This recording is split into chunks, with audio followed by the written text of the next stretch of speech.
Heart of Darkness by Joseph Conrad book into my pocket. I assure you, to leave off reading was like tearing.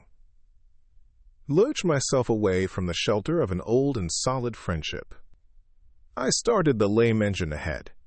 It must be this miserable traitor. This intruder, exclaimed the manager, looking back malevolently at the place we had left. He must be English, I said. It will not save him from getting into trouble if he is not careful, muttered the manager darkly. I observed with assumed innocence that no man was safe from trouble in this world. The current was more rapid now. The steamer seemed at her last gasp, the stern wheel flopped languidly, and I caught myself listening on tiptoe for the next beat of the boat, for in sober truth I expected the wretched thing to give up every moment. It was like watching the last flickers of a life. But still we crawled. Sometimes I would pick out a tree a little way ahead to measure our progress towards Kurtzby, but I lost it invariably before we got abreast. To keep the eye so long on one thing was too much for human patience. The manager displayed a beautiful resignation. I fretted and fumed and took to arguing with myself whether or no I would talk openly with Kurtz. But before I could come to any conclusion, it occurred to me that my speech, or my silence, indeed any action of mine, would be a mere futility. What did it matter what anyone knew or ignored? What did it matter who was manager? One gets sometimes such a flash of insight. The essentials of this affair lay deep under the surface, beyond my reach and beyond my power of meddling. Towards the evening of the second day, we judged ourselves about 8 miles from Kurtz's station. I wanted to push on, but the manager looked grave and told me the navigation up there was so dangerous that it would be advisable, the sun being very low already, to wait where we were till next morning. Moreover, he pointed out that if the warning to approach cautiously were to be followed, we must approach in daylight, not at dusk or in the dark. This was sensible enough. 8 miles meant nearly 3 hours, steaming for us, and I could also see suspicious ripples at the upper end of the reach. Nevertheless, I was annoyed beyond expression at the delay, and most unreasonably too, since one night more could not matter much after so many months. As we had plenty of wood, and caution was the word, I brought up in the middle of the stream. The reach was narrow, straight, with high sides like a railway cutting. The dusk came gliding into it long before the sun had set. The current ran smooth and swift, but a dumb immobility sat on the banks. The living trees, lashed together by the creepers and every living bush of the undergrowth, might have been changed into stone, even to the slenderest twig, to the lightest leaf. It was not sleep. It seemed unnatural, like a state of trance. Not the faintest sound of any kind could be heard. You looked on amazed, and began to suspect yourself of being deaf. Then the night came suddenly, and struck you blind as well. About 3 a.m, some large fish leaped, and the loud splash made me jump as though a gun had been fired. When the sun rose, there was a white fog, very warm and clammy, and more blinding than the night. It did not shift or drive. It was just there, standing all round you like something solid. At 8 or 9, perhaps, it lifted as a shutter lifts. We had a glimpse of the towering multitude of trees, of the immense matted jungle, with the blazing little ball of the sun hanging over it, all perfectly still, and then the white shutter came down again, smoothly, as if sliding in greased grooves. I ordered the chain, which we had begun to heave in, to be paid out again. Before it stopped running with a muffled rattle, a cry, a very loud cry, as of infinite desolation, soared slowly in the opaque air. It ceased. A complaining clamor, modulated in savage discords, filled our ears. The sheer unexpectedness of it made my hair stir under my cap. I don't know how it struck the others. To me it seemed as though the mist itself had screamed. So suddenly, and apparently from all sides at once, did this tumultuous and mournful uproar arise. It culminated in a hurried outbreak of almost intolerably excessive shrieking, which stopped short, leaving us stiffened in a variety of silly attitudes and obstinately listening to the nearly as appalling and excessive silence. "Good God! What is the meaning?"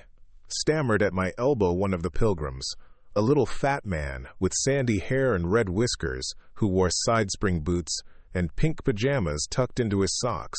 Two others remained open-mouthed a whole minute, then dashed into the little cabin to rush out incontinently and stand darting scared glances, with Winchesters ready, in their hands. What we could see was just the steamer we were on, her outlines blurred as though she had been on the point of dissolving, and a misty strip of water, perhaps 2 feet broad, around her. And that was all. The rest of the world was nowhere, as far as our eyes and ears were concerned. Just nowhere. Gone, disappeared, swept off without leaving a whisper or a shadow behind. I went forward and ordered the chain to be hauled in short, so as to be ready to trip the anchor and move the steamboat at once if necessary. "Will they attack?" whispered an awed voice. "We will be all butchered in this fog," murmured another.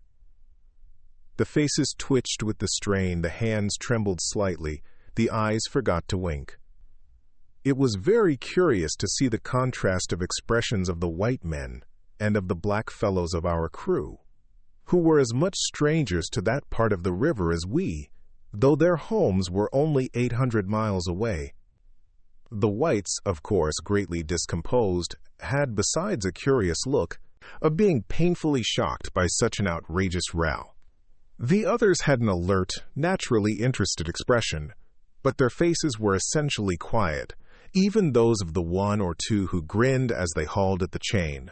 Several exchanged short, grunting phrases, which seemed to settle the matter to their satisfaction. Their headman, a young, broad-chested black, severely draped in dark blue fringed cloths, with fierce nostrils and his hair, all done up artfully in oily ringlets, stood near me. "Aha!" I said, "just for good fellowship's sake. Catch, I am," he snapped, with a bloodshot widening of his eyes and a flash of sharp teeth. "Catch, I am. Give I am to us. To you, eh?" I asked. "What would you do with them?" "Eat, I am," he said curtly, and, leaning his elbow on the rail, looked out into the fog in a dignified and profoundly pensive attitude. I would no doubt have been properly horrified had it not occurred to me that he and his chaps must be very hungry, that they must have been growing increasingly hungry for at least this month past. They had been engaged for 6 months. I don't think a single one of them had any clear idea of time, as we at the end of countless ages have. They still belonged to the beginnings of time, had no inherited experience to teach them, as it were, and of course, as long as there was a piece of paper written over in accordance with some farcical law or other made down the river, it didn't enter anybody's head to trouble how they would live. Certainly they had brought with them some rotten hippo meat, which couldn't have lasted very long anyway, even if the pilgrims hadn't, in the midst of a shocking hullabaloo, thrown a considerable quantity of it overboard. It looked like a high-handed proceeding, but it was really a case of legitimate self-defense. You can't breathe dead hippo waking, sleeping, and eating, and at the same time keep your precarious grip on existence. Besides that, they had given them every week 3 pieces of brass wire, each about 9 inches long, and the theory was they were to buy their provisions with that currency in riverside villages. You can see how that worked. There were either no villages, or the people were hostile, or the director, who, like the rest of us, fed out of tins, with an occasional old he-goat thrown in, didn't want to stop the steamer for some more or less recondite reason. So unless they swallowed the wire itself, or made loops of it to snare the fishes with, I don't see what good their extravagant salary could be to them. I must say it was paid with a regularity worthy of a large and honorable trading company. For the rest, the only thing to eat, though it didn't look eatable in the least, I saw in their possession was a few lumps of some stuff like half-cooked dough, of a dirty lavender color. They kept wrapped in leaves, and now and then swallowed a piece of but so small that it seemed done more for the looks of the thing than for any serious purpose of sustenance. Why in the name of all the gnawing devils of hunger they didn't go for us? They were 30 to 5, and have a good tuck-in for once, amazes me now when I think of it. They were big, powerful men, with not much capacity to weigh the consequences, with courage, with strength, even yet, though their skins were no longer glossy, and their muscles no longer hard.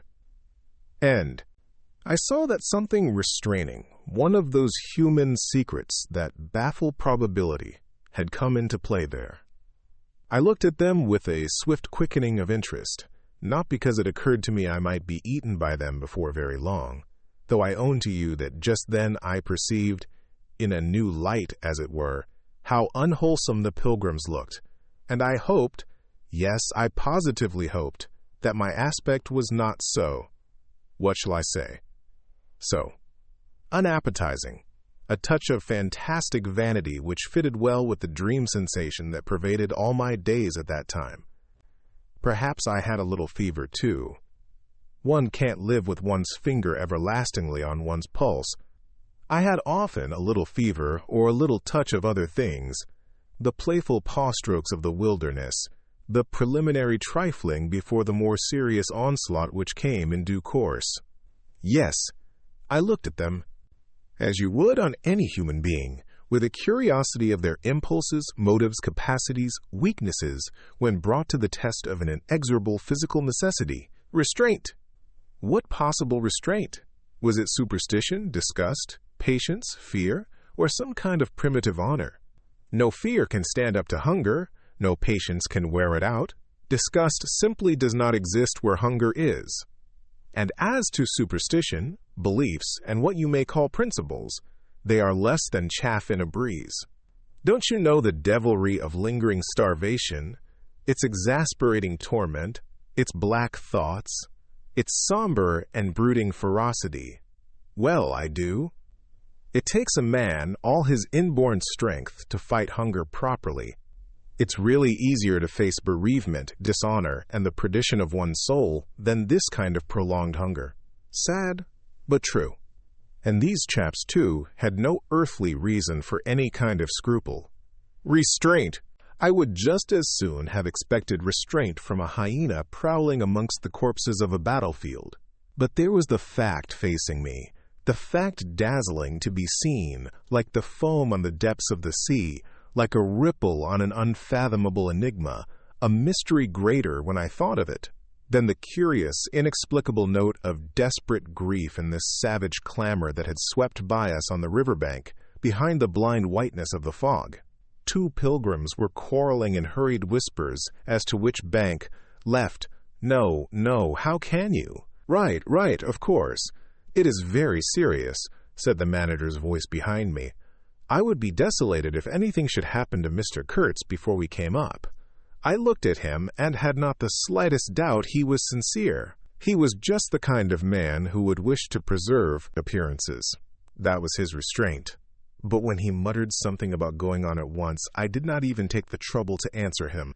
I knew, and he knew, that it was impossible. Were we to let go our hold at the bottom, we would be absolutely in the air, in space. We wouldn't be able to tell where we were going to, whether up or down stream or across, till we fetched against one bank or the other, and then we wouldn't know at first which it was. Of course I made no move. I had no mind for a smash-up. You couldn't imagine a more deadly place for a shipwreck. Whether we drowned at once or not, we were sure to perish speedily in one way or another. I authorize you to take all the risks, he said, after a short silence.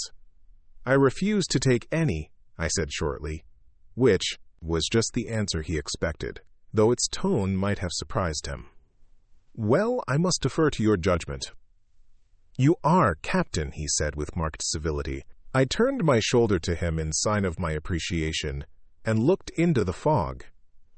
How long would it last? It was the most hopeless lookout. The approach to this Kurt's grubbing for ivory in the wretched bush was beset by as many dangers as though he had been an enchanted princess sleeping in a fabulous castle. Will they attack, do you think? asked the manager in a confidential tone. I did not think they would attack, for several obvious reasons. The thick fog was one. If they left the bank in their canoes, they would get lost in it, as we would be if we attempted to move. Still, I had also judged the jungle of both banks quite impenetrable, and yet eyes were in it, eyes that had seen us. The riverside bushes were certainly very thick, but the undergrowth behind was evidently penetrable. However, during the short lift I had seen no canoes anywhere in the reach, certainly not abreast of the steamer. But what made the idea of attack inconceivable to me was the nature of the noise, of the cries we had heard. They had not the fierce character boding immediate hostile intention. Unexpected, wild, and violent as they had been, they had given me an irresistible impression of sorrow. The glimpse of the steamboat had for some reason filled those savages with unrestrained grief. The danger, if any, I expounded, was from our proximity to a great human passion let loose. Even extreme grief may ultimately vent itself in violence, but more generally takes the form of apathy. You should have seen the pilgrims stare. They had no heart to grin or even to revile me, but I believe they thought me gone mad, with fright maybe. I delivered a regular lecture. My dear boys, it was no good bothering. Keep a lookout? Well, you may guess I watched the fog for the signs of lifting as a cat watches a mouse. But for anything else, our eyes were of no more use to us than if we had been buried miles deep in a heap of cotton wool. It felt like it, too. Choking, warm, stifling. Besides, all I said, though it sounded extravagant, was absolutely true to fact. What we afterwards alluded to as an attack was really an attempt at repulse. The action was very far from being aggressive. It was not even defensive, in the usual sense. It was undertaken under the stress of desperation, and in its essence was purely protective. It developed itself, I should say, 2 hours after the fog lifted, and its commencement was at a spot, roughly speaking, about 1.5 miles below Kurtz's station. We had just floundered and flopped round a bend when I saw an islet, a mere grassy hummock of bright green, in the middle of the stream. It was the only thing of the kind. But as we opened the reach more, I perceived it was the head of a long sandbank, or rather, of a chain of shallow patches stretching down the middle of the river.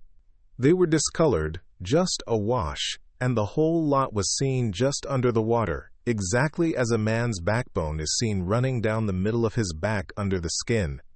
Now, as far as I did see, I could go to the right or to the left of this. I didn't know either channel, of course. The banks looked pretty well alike. The depth appeared the same. But as I had been informed the station was on the west side, I naturally headed for the western passage. No sooner had we fairly entered it than I became aware it was much narrower than I had supposed. To the left of us there was the long, uninterrupted shoal, and to the right a high, steep bank heavily overgrown with bushes. Above the bush, the trees stood in serried ranks. The twigs overhung the current thickly, and from distance to distance a large limb of some tree projected rigidly over the stream. It was then well on in the afternoon. The face of the forest was gloomy, and a broad strip of shadow had already fallen on the water. In this shadow we steamed up, very slowly, as you may imagine. I sheered her well inshore, the water being deepest near the bank, as the sounding pole informed me. One of my hungry and forbearing friends was sounding in the bows just below me.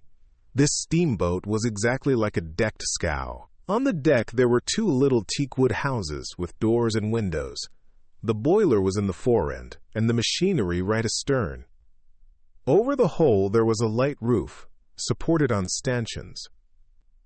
The funnel projected through that roof, and in front of the funnel a small cabin built of light planks served for a pilot house.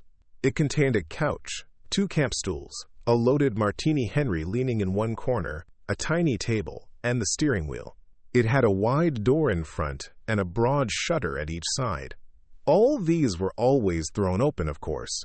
I spent my days perched up there on the extreme fore end of that roof, before the door. At night I slept, or tried to, on the couch. An athletic black belonging to some coast tribe and educated by my poor predecessor was the helmsman. He sported a pair of brass earrings, wore a blue cloth wrapper from the waist to the ankles, and thought all the world of himself. He was the most unstable kind of fool I had ever seen.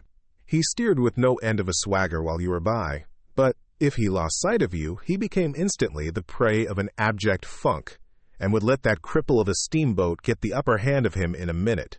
I was looking down at the sounding pole and feeling much annoyed to see it each try a little more of its stick out of that river, when I saw my poleman give up on the business suddenly and stretch himself flat on the deck without even taking the trouble to haul his pole in.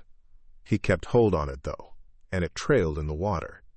At the same time, the fireman, whom I could also see below me, sat down abruptly before his furnace and ducked his head. I was amazed. Then I had to look at the river mighty quick, because there was a snag in the fairway. Sticks, little sticks, were flying about. Thick. They were whizzing before my nose, dropping below me, striking behind me against my pilot house. All this time the river, the shore, the woods were very quiet. Perfectly quiet. I could only hear the heavy splashing thump of the stern wheel and the patter of these things. We cleared the snag clumsily. Arrows! By Jove! We were being shot at. I stepped in quickly to close the shutter on the land side. That fool helmsman, his hands on the spokes, was lifting his knees high, stamping his feet, champing his mouth like a reined-in horse. Confound him! And we were staggering within 10 feet of the bank. I had to lean right out to swing the heavy shutter, and I saw a face amongst the leaves on the level with my own, looking at me very fierce and steady. And then suddenly, as though a veil had been removed from my eyes, I made out, deep in the tangled gloom, naked breasts, arms, legs, glaring eyes. The bush was swarming with human limbs in movement, glistening of bronze color. The twigs shook, swayed, and rustled. The arrows flew out of them, and then the shutter came to. Steer her straight, I said to the helmsman. He held his head rigid, face forward, but his eyes rolled. He kept on lifting and setting down his feet gently. His mouth foamed a little. Keep quiet, I said, in a fury. I might just as well have ordered a tree not to sway in the wind. I darted out. Below me there was a great scuffle of feet on the iron deck, confused exclamations. A voice screamed, "Can you turn back?" I caught sight of a V-shaped ripple on the water ahead. What? Another snag! A fusillade burst out under my feet. The pilgrims had opened with their Winchesters, and were simply squirting lead into that bush. The deuce of a lot of smoke came up and drove slowly forward. I swore at it. Now I couldn't see the ripple or the snag either. I stood in the doorway, peering, and the arrows came in swarms. They might have been poisoned, but they looked as though they wouldn't kill a cat. The bush began to howl. Our woodcutters raised a warlike whoop. The report of a rifle just at my back deafened me. I glanced over my shoulder, and the pilot house was yet full of noise and smoke when I made a dash at the wheel. The fool nigger had dropped everything to throw the shutter open and let off that Martini Henry. He stood before the wide opening, glaring, and I yelled at him to come back, while I straightened the sudden twist out of that steamboat. There was no room to turn even if I had wanted to. The snag was somewhere very near ahead in that confounded smoke. There was no time to lose, so I just crowded her into the bank, right into the bank, where I knew the water was deep. We tore slowly along the overhanging bushes in a whirl of broken twigs and flying leaves. The fusillade below stopped short, as I had foreseen it would when the squirts got empty. I threw my head back to a glinting whiz that traversed the pilot house, in at one shutter hole and out at the other. Looking past that mad helmsman who was shaking the empty rifle and yelling at the shore, I saw vague forms of men running bent, double, leaping, gliding, distinct, incomplete, Evanescent. Something big appeared in the air before the shutter. The rifle went overboard, and the man stepped back swiftly, looked at me over his shoulder in an extraordinary, profound, familiar manner, and fell upon my feet. The side of his head hit the wheel twice, and the end of what appeared a long cane clattered round and knocked over a little camp stool. It looked as though after wrenching that thing from somebody ashore, he had lost his balance in the effort. The thin smoke had blown away, we were clear of the snag, and looking ahead I could see that in another 100 yards or so I would be free to sheer off, away from the bank, but my feet felt so very warm and wet that I had to look down. The man had rolled on his back and stared straight up at me. Both his hands clutched that cane. It was the shaft of a spear that, either thrown or lunged through the opening, had caught him in the side, just below the ribs. The blade had gone in out of sight after making a frightful gash. My shoes were full. A pool of blood lay very still, gleaming dark red under the wheel. His eyes shone with an amazing luster. The fusillade burst out again. He looked at me anxiously, gripping the spear like something precious, with an air of being afraid I would try to take it away from him. I had to make an effort to free my eyes from his gaze and attend to the steering. With one hand I felt above my head for the line of the steam whistle, and jerked out screech after screech hurriedly.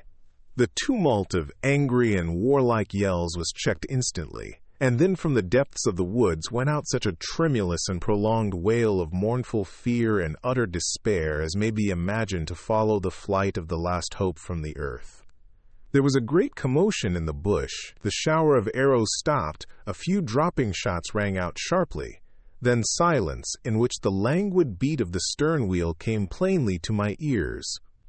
I put the helm hard a starboard at the moment when the pilgrim in pink pajamas, very hot and agitated, appeared in the doorway. "The manager sends me," he began in an official tone, and stopped short. "Good God," he said, glaring at the wounded man. We two whites stood over him, and his lustrous and inquiring glance enveloped us both. I declare it looked as though he would presently put to us some questions in an understandable language, but he died without uttering a sound, without moving a limb, without twitching a muscle.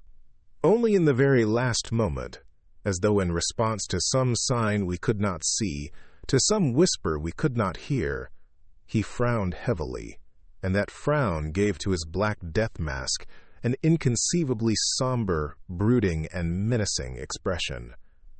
The luster of inquiring glance faded swiftly into vacant glassiness. "Can you steer?" I asked the agent eagerly. He looked very dubious, but I made a grab at his arm, and he understood at once.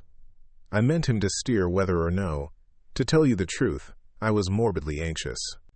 "To change my shoes and socks." "He is dead," murmured the fellow, immensely impressed. "No doubt about it," said I, tugging like mad at the shoelaces. "And by the way, I suppose Mr. Kurtz is dead as well by this time." For the moment, that was the dominant thought. There was a sense of extreme disappointment, as though I had found out I had been striving after something altogether without a substance. I couldn't have been more disgusted if I had traveled all this way for the sole purpose of talking with Mr. Kurtz. Talking with... I flung one shoe overboard and became aware that that was exactly what I had been looking forward to, a talk with Kurtz. I made the strange discovery that I had never imagined him as doing, but as discoursing. I didn't say to myself, now I will never see him, or now I will never shake him by the hand, but now I will never hear him. The man presented himself as a voice, not of course that I did not connect him with some sort of action. Hadn't I been told in all the tones of jealousy and admiration that he had collected, bartered, swindled, or stolen more ivory than all the other agents together? That was not the point. The point was in his being a gifted creature, and that of all his gifts, the one that stood out preeminently, that carried with it a sense of real presence, was his ability to talk, his words, the gift of expression, the bewildering, the illuminating, the most exalted and the most contemptible, the pulsating stream of light, or the deceitful flow from the heart of an impenetrable darkness. The other shoe went flying unto the devil god of that river. I thought, by Jove, it's all over. We are too late. He is vanished. The gift has vanished by means of some spear, arrow, or club. I will never hear that chap speak after all.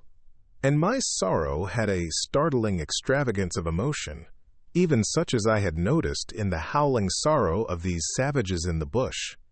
I couldn't have felt more of lonely desolation somehow, had I been robbed of a belief or had missed my destiny in life. Why do you sigh in this beastly way, somebody? Absurd? Well, absurd.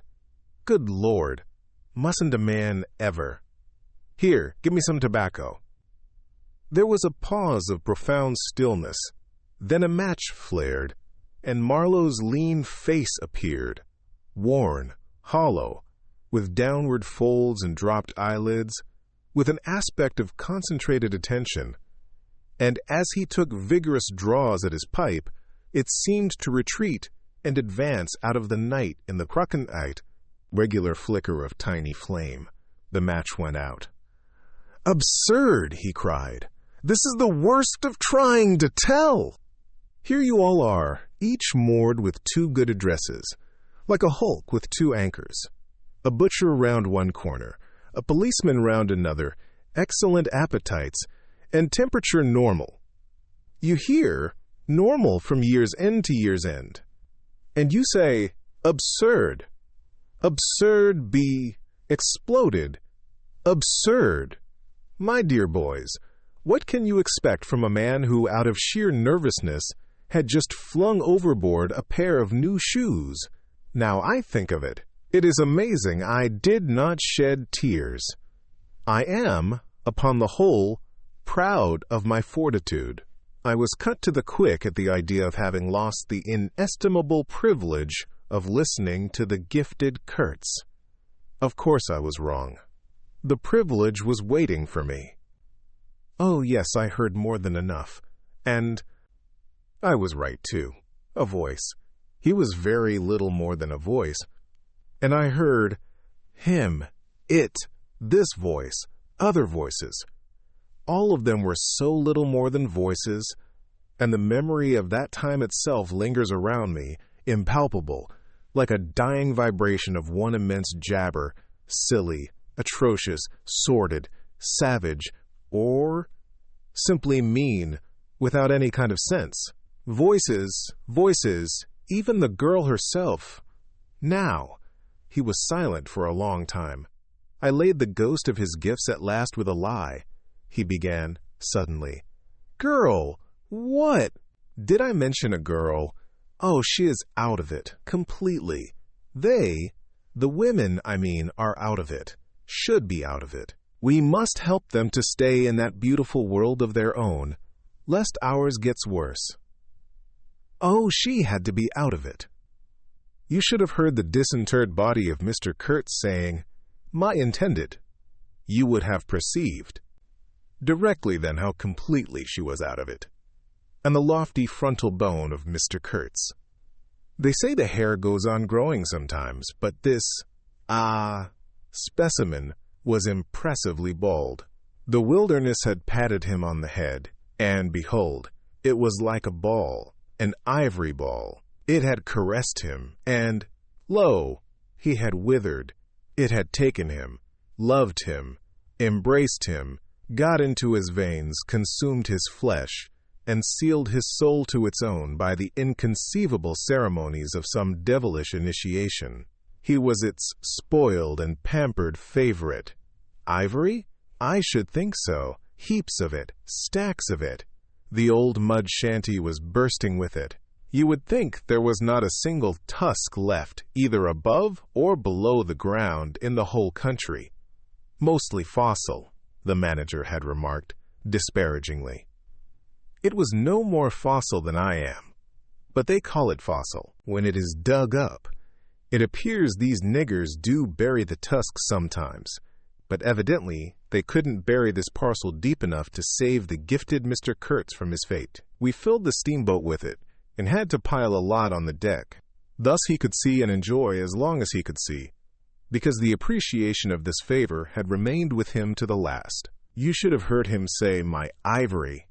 Oh yes, I heard him.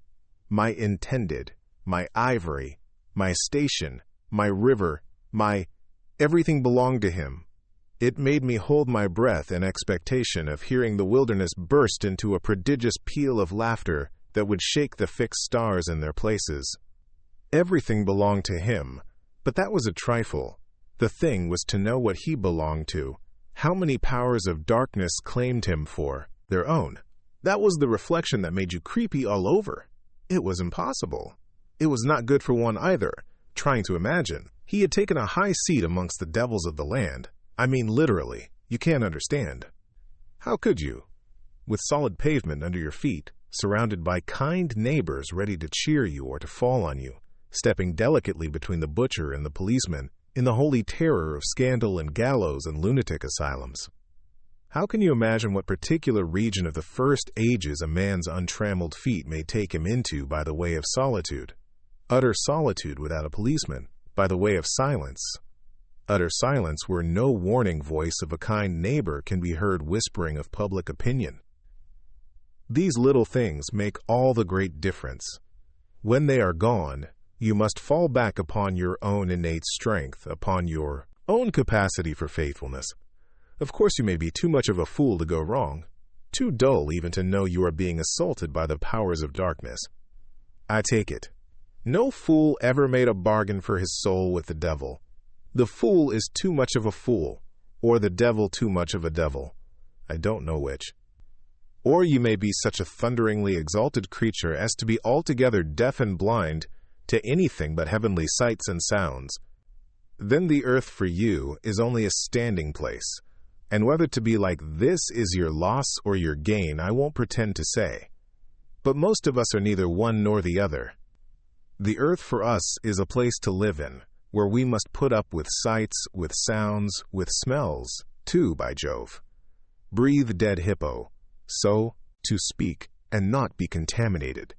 And there, don't you see, your strength comes in, the faith in your ability for the digging of unostentatious holes to bury the stuff in, your power of devotion, not to yourself, but to an obscure, back-breaking business.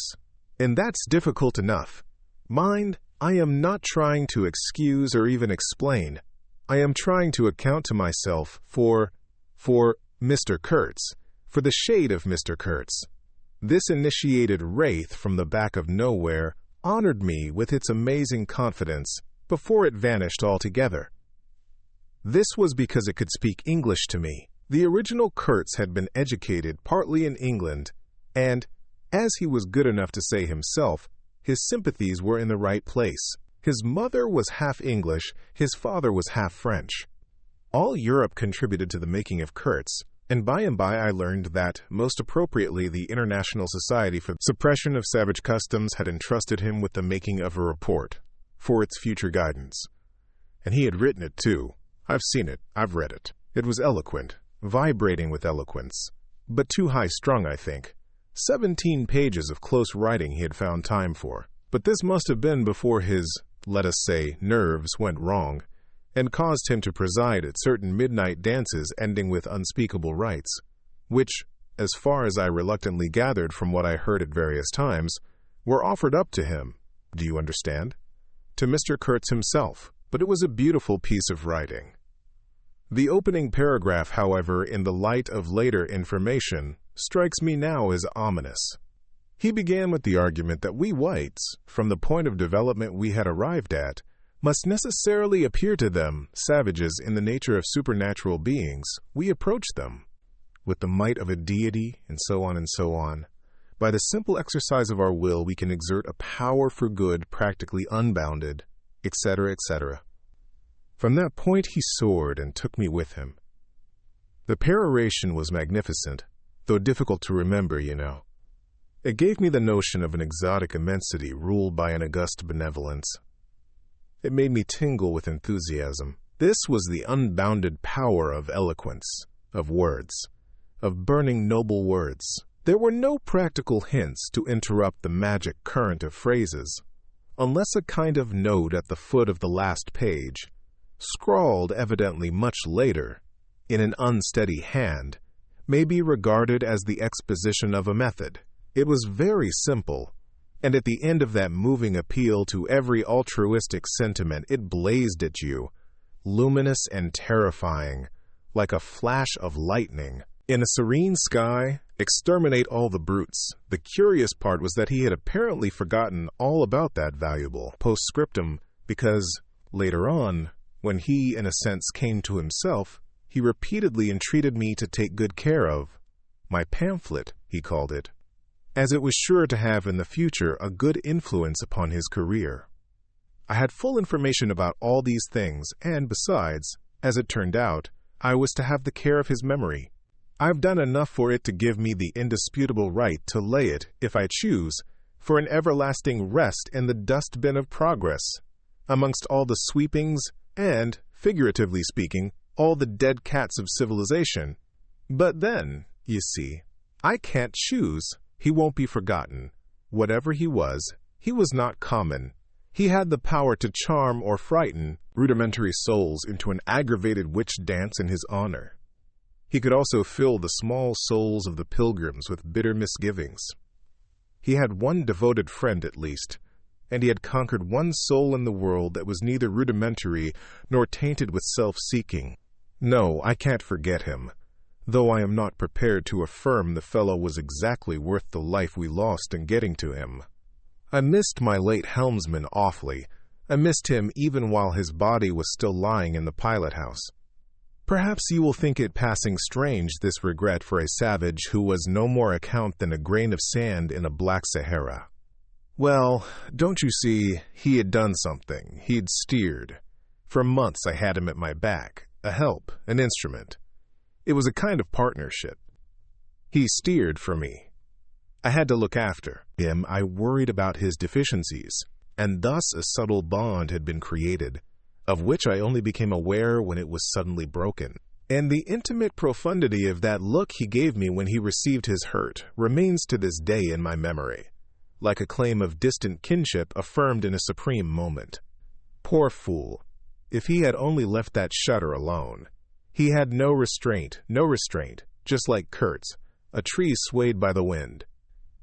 As soon as I had put on a dry pair of slippers, I dragged him out, after first jerking the spear out of his side, which operation I confess I performed with my eyes shut tight. His heels leaped together over the little doorstep. His shoulders were pressed to my breast. I hugged him from behind desperately. Oh, he was heavy. Heavier than any man on earth, I should imagine. Then, without more ado, I tipped him overboard. The current snatched him as though he had been a wisp of grass, and I saw the body roll over twice before I lost sight of it forever. All the pilgrims and the manager were then congregated on the awning deck about the pilot-house, chattering at each other like a flock of excited magpies. And there was a scandalized murmur at my heartless promptitude. What they wanted to keep that body hanging about for I can't guess. Embalm it, maybe. But I had also heard another, and a very ominous, murmur on the deck below. My friends the woodcutters were likewise scandalized, and with a better show of reason, though I admit that the reason itself was quite inadmissible. Oh, quite! I had made up my mind that if my late helmsman was to be eaten, the fishes alone should have him. He had been a very second-rate helmsman while alive, but now he was dead. He might have become a first-class temptation, and possibly caused some startling trouble. Besides, I was anxious to take the wheel, the man in pink pajamas showing himself a hopeless duffer at the business. This I did directly. The simple funeral was over. We were going half speed, keeping right in the middle of the stream, and I listened to the talk about me. They had given up Kurtz, they had given up the station. Kurtz was dead, and the station had been burnt, and so on, and so on. The red-haired pilgrim was beside himself with the thought that at least this poor Kurtz had been properly avenged. Say, we must have made a glorious slaughter of them in the bush, eh? What do you think? Say? He positively danced, the bloodthirsty little gingery beggar. And he had nearly fainted when he saw the wounded man. I could not help saying, you made a glorious lot of smoke anyhow. I had seen from the way the tops of the bushes rustled and flew that almost all the shots had gone too high. You can't hit anything unless you take aim and fire from the shoulder, but these chaps fired from the hip with their eyes shut. The retreat, I maintained, and I was right, was caused by the screeching of the steam whistle. Upon this they forgot Kurtz, and began to howl at me with indignant protests. The manager stood by the wheel murmuring confidentially about the necessity of getting well away down the river before dark at all events, when I saw in the distance a clearing on the riverside and the outlines of some sort of building. "What's this?" I asked. He clapped his hands in wonder, the way bass. "Station!" he cried. I edged in at once, still going half speed. Through my glasses I saw the slope of a hill interspersed with rare trees and perfectly free from undergrowth. A long decaying building on the summit was half buried in the high grass. The large holes in the peaked roof gaped black from afar. The jungle and the woods made a background. There was no enclosure or fence of any kind, but there had been one apparently, for near the house half a dozen slim posts remained in a row, roughly trimmed, and with their upper ends ornamented with round carved balls. The rails, or whatever there had been between, had disappeared. Of course the forest surrounded all that. The riverbank was clear, and on the waterside I saw a white man under a hat like a cartwheel, beckoning persistently with his whole arm. Examining the edge of the forest above and below, I was almost certain I could see movements, human forms gliding here and there. I steamed past prudently, then stopped the engines and let her drift down. The man on the shore began to shout, urging us to land. "We have been attacked," screamed the manager. I know. "It's all right," yelled back the other, as cheerful as you please. "Come along. It's all right. I am glad." His aspect reminded me of something I had seen, something funny I had seen somewhere. As I maneuvered to get alongside, I was asking myself, what does this fellow look like? Suddenly I got it. He looked like a harlequin. His clothes had been made of some stuff that was brown holland, probably, but it was covered with patches all over, with bright patches, blue, red, and yellow, patches on the back, patches on the front, patches on elbows, on knees, colored, binding around his jacket, scarlet edging at the bottom of his trousers, and the sunshine made him look extremely gay and wonderfully neat withal, because you could see how beautifully all this patching had been done.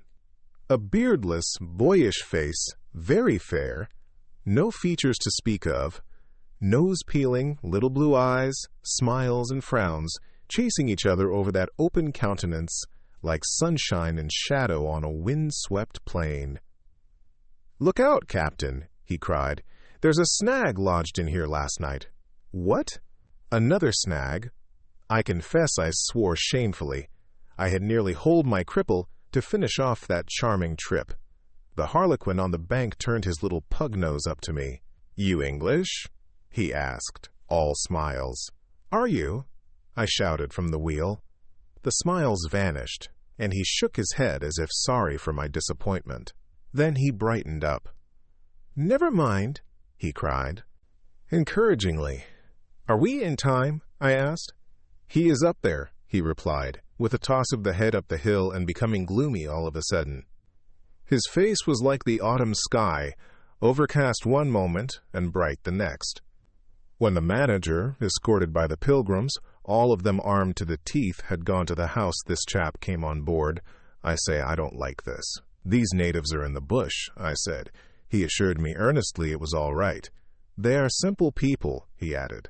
"Well, I am glad you came. It took me all my time to keep them off." "But you said it was all right," I cried. "Oh, they meant no harm," he said. And as I stared, he corrected himself. "Not exactly." Then vivaciously, "My faith, your pilot house wants a clean-up." In the next breath, he advised me to keep enough steam on the boiler to blow the whistle in case of any trouble. "One good screech will do more for you than all your rifles." "They are simple people," he repeated. He rattled away at such a rate he quite overwhelmed me. He seemed to be trying to make up for lots of silence, and actually hinted, laughing, that such was the case. "Don't you talk with Mr. Kurtz?" I said. "You don't talk with that man. You listen to him," he exclaimed with severe exultation. But now he waved his arm, and in the twinkling of an eye was in the uttermost depths of despondency. In a moment he came up again with a jump, possessed himself of both my hands, shook them continuously, while he gabbled, "Brother sailor, honor, pleasure, delight, introduce myself, Russian, son of an archpriest, government of Tambov. What? Tobacco. English tobacco. The excellent English tobacco. Now, that's brotherly. Smoke? Where's a sailor that does not smoke?" The pipe soothed him, and gradually I made out he had run away from school, had gone to sea in a Russian ship, ran away again, served some time in English ships, was now reconciled with the archpriest. He made a point of that. But when one is young, one must see things, gather experience, ideas, enlarge the mind. Here I interrupted. "You can never tell. Here I met Mr. Kurtz," he said, youthfully solemn and reproachful. I held my tongue after that. It appears he had persuaded a Dutch trading house on the coast to fit him out with stores and goods, and had started for the interior with a light heart and no more idea of what would happen to him than a baby. He had been wandering about that river for nearly 2 years alone, cut off from everybody and everything. "Bete, I am not so young as I look. I am 25, he said. At first, old Van Schuyten would tell me to go to the devil, he narrated with keen enjoyment, but I stuck to him and talked, till at last he got afraid I would talk the hind leg off his favorite dog, so he gave me some cheap things and a few guns, and told me he hoped he would never see my face again. Good old Dutchman Van Schuyten. I've sent him one small lot of ivory a year ago, so that he can't call me a little thief when I get back. I hope he got it. And for the rest, I don't care. I had some wood stacked for you. That was my old house. Did you see? I gave him Towson's book. He made, as though he would kiss me, but restrained himself. The only book I had left, and I thought I had lost it, he said, looking at it ecstatically. So many accidents happen to a man going about alone, you know. Canoes get upset sometimes, and sometimes you've got to clear out so quick when the people get angry. He thumbed the pages. You made notes in Russian? I asked. He nodded. I thought they were written in cipher, I said. He laughed, then became serious. I had lots of trouble to keep these people off, he said. Did they want to kill you? I asked. Oh, no, he cried, and checked himself. Why did they attack us? I pursued. He hesitated, then said shamefacedly, They don't want him to go, don't they? I said curiously. He nodded a nod full of mystery and wisdom. I tell you, he cried, this man has enlarged my mind. He opened his arms wide, staring at me with his little blue eyes that were perfectly round. 3. I looked at him, lost in astonishment. There he was before me in motley, as though he had absconded from a troupe of mimes, enthusiastic, fabulous. His very existence was improbable, inexplicable, and altogether bewildering. He was an insoluble problem. It was inconceivable how he had existed, how he had succeeded in getting so far, how he had managed to remain, why he did not instantly disappear. I went a little farther, he said, then still a little farther, till I had gone so far that I don't know how I'll ever get back. Never mind. Plenty time. I can manage. You take Kurtz away quick. Quick, I tell you. The glamour of youth enveloped his party-colored rags, his destitution, his loneliness, the essential desolation of his futile wanderings. 4 months, 4 years, his life hadn't been worth a day's purchase. And there he was gallantly, thoughtlessly alive, to all appearances indestructible solely by the virtue of his few years, and of his unreflecting audacity. I was seduced into something like admiration, like envy. Glamour urged him on. Glamour kept him unscathed. He surely wanted nothing from the wilderness but space to breathe in and to push on through. His need was to exist, and to move onwards at the greatest possible risk, and with a maximum of privation. If the absolutely pure, uncalculating, unpractical spirit of adventure had ever ruled a human being, it ruled this bepatched youth. I almost envied him the possession of this modest and clear flame. It seemed to have consumed all thought of self so completely that even while he was talking to you, you forgot that it was he, the man before your eyes, who had gone through these things. I did not envy him his devotion to Kurtz, though he had not meditated over it. It came to him, and he accepted it with a sort of eager fatalism. I must say that to me it appeared about the most dangerous thing in every way he had come upon so far. They had come together unavoidably, like two ships becalmed near each other, and lay rubbing sides at last. I suppose Kurtz wanted an audience, because on a certain occasion, when encamped in the forest, they had talked all night, or more probably Kurtz had talked. We talked of everything, he said, quite transported at the recollection. I forgot there was such a thing as sleep. The night did not seem to last an hour. Everything. Everything. Of love, too. Ah, he talked to you of love, I said, much amused. It isn't what you think, he cried almost passionately. It was in general. He made me see things. Things. He threw his arms up. We were on deck at the time, and the headman of my woodcutters, lounging nearby, turned upon him his heavy and glittering eyes. I looked around, and I don't know why, but I assure you that never, never before did this land, this river, this jungle, the very arch of this blazing sky appear to me so hopeless and so dark, so impenetrable to human thought, so pitiless to human weakness. And ever since, you have been with him, of course, I said. On the contrary, it appears their intercourse had been very much broken by various causes. He had, as he informed me proudly, managed to nurse Kurtz through 2 illnesses. He alluded to it as you would to some risky feat, but as a rule Kurtz wandered alone far in the depths of the forest. Very often coming to this station, I had to wait days and days before he would turn up, he said. Ah, it was worth waiting for. Sometimes, what was he doing? Exploring, or what? I asked. Oh, yes, of course. He had discovered lots of villages, a lake, too. He did not know exactly in what direction. It was dangerous to inquire too much, but mostly his expeditions had been for ivory. But he had no goods to trade with by that time, I objected. There's a good lot of cartridges left even yet, he answered, looking away. To speak plainly, he raided the country, I said. He nodded. Not alone, surely. He muttered something about the villages round that lake. Kurtz got the tribe to follow him, did he? I suggested. He fidgeted a little. They adored him, he said. The tone of these words was so extraordinary that I looked at him searchingly. It was curious to see his mingled eagerness and reluctance to speak of Kurtz. The man filled his life, occupied his thoughts, swayed his emotions. What can you expect? He burst out. He came to them with thunder and lightning, you know, and they had never seen anything like it. And very terrible. He could be very terrible. You can't judge Mr. Kurtz as you would an ordinary man. No.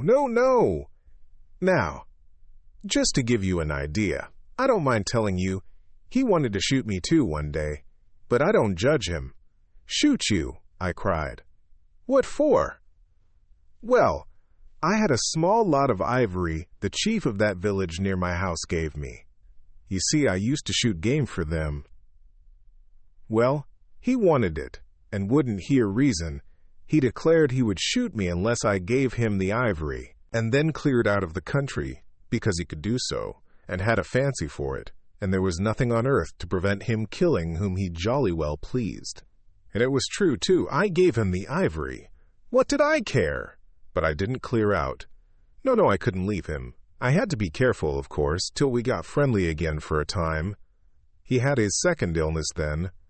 Afterwards, I had to keep out of the way, but I didn't mind.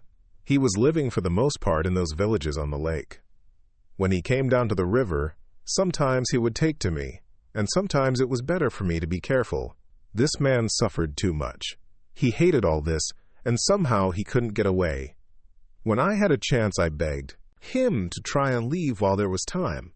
I offered to go back with him, and he would say yes, and then he would remain, go off on another ivory hunt, disappear for weeks, forget himself amongst these people. Forget himself, you know.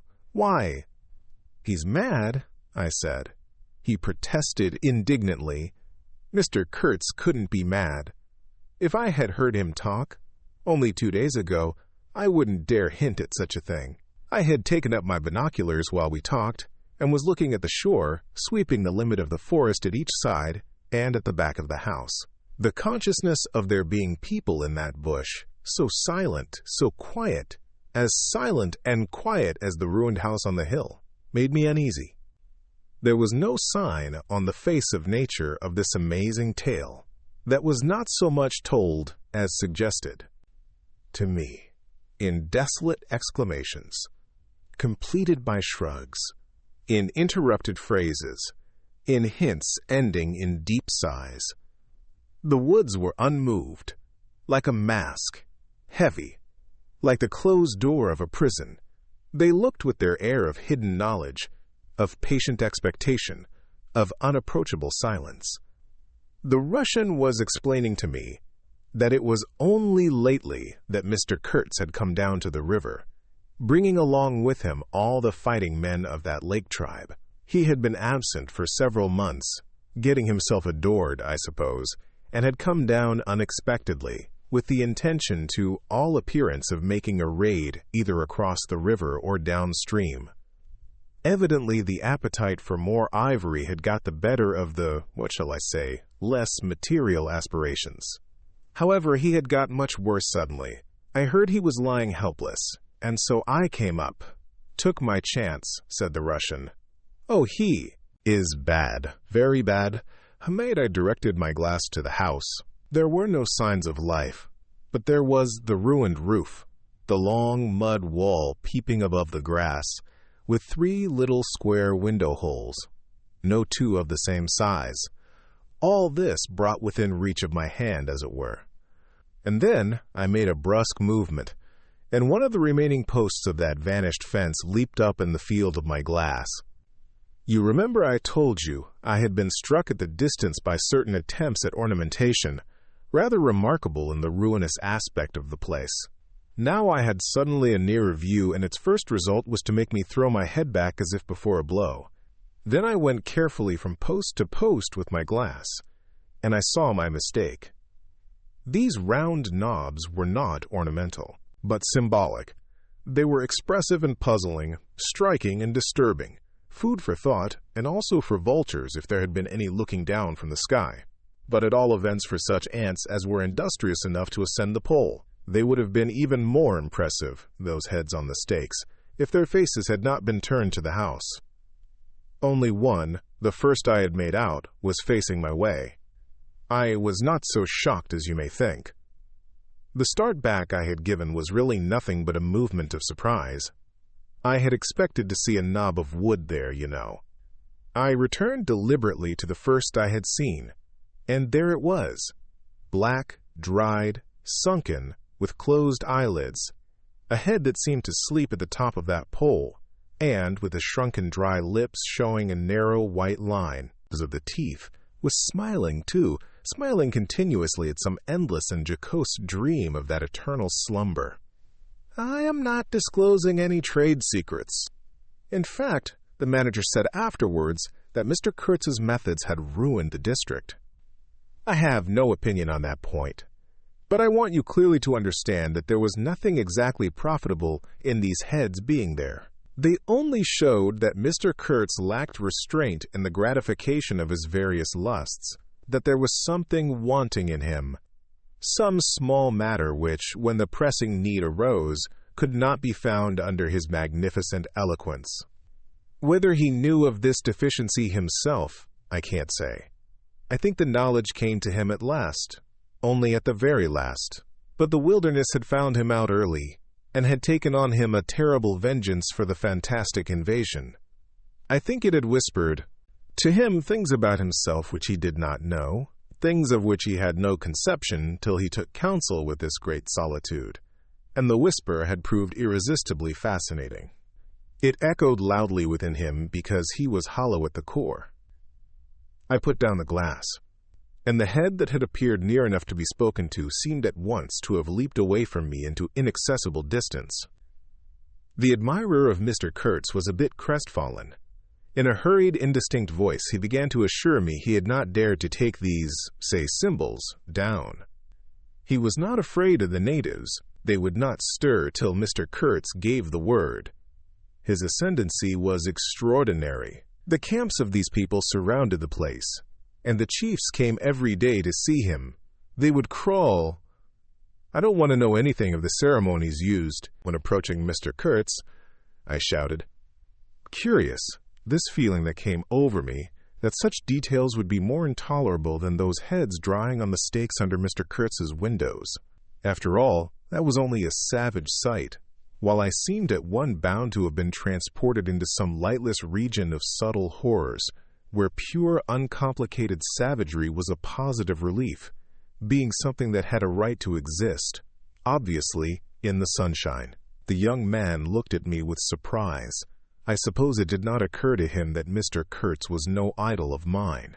He forgot I hadn't heard any of these splendid monologues on, what was it, on love, justice, conduct of life, or what not. If it had come to crawling before Mr. Kurtz, he crawled as much as the veriest savage of them all. I had no idea of the conditions, he said.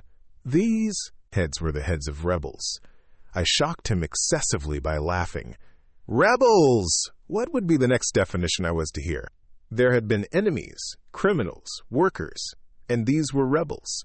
Those rebellious heads looked very subdued to me on their sticks. You don't know how such a life tries a man like Kurtz, cried Kurtz's last disciple. Well, and you? I said. I am a simple man. I have no great thoughts. I want nothing from anybody. How can you compare me to... His feelings were too much for speech, and suddenly he broke down. I don't understand, he groaned. I've been doing my best to keep him alive, and that's enough. I had no hand in all this. I have no abilities. There hasn't been a drop of medicine or a mouthful of invalid food for months here. He was shamefully abandoned. A man like this, with such ideas. Shamefully. I haven't slept for the last 10 nights. His voice lost itself in the calm of the evening. The long shadows of the forest had slipped downhill while we talked, had gone far beyond the ruined hovel, beyond the symbolic row of stakes.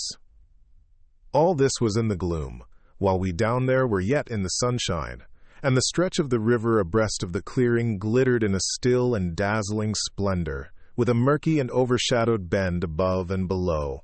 Not a living soul was seen on the shore. The bushes did not rustle.